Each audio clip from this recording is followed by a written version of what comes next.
Ann Curtis at Erwan Heussaff, aprobado na ang divorce papers sa korte. Nagulantang ang publiko matapos kumalat ang balita na aprobado na ng korte ang divorce papers nina Ann Curtis at Erwan Heussaff. Ang mag-asawa, na kilala sa kanilang matibay na relasyon at matagal nang magkasama, ay naging sentro ng usap-usapan matapos ang biglaang paglabas ng balitang ito. Sa kabila ng pagiging pribado sa kanilang personal na buhay, palaging ipinapakita ni Ann at Erwan ang kanilang pagmamahalan sa social media, kaya't ikinagulat ng marami ang balita ng kanilang paghihiwalay.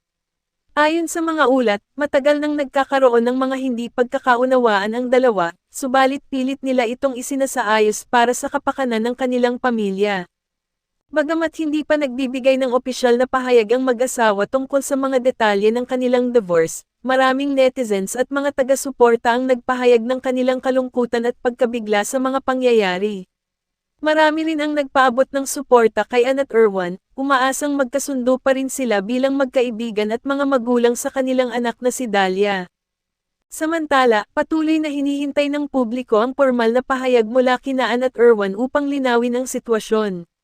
Sa ngayon, ang balitang ito ay nagdulot ng matinding emosyon sa mga taga-subaybay ng kanilang love story, na inaasahang magtatagal ng habang buhay.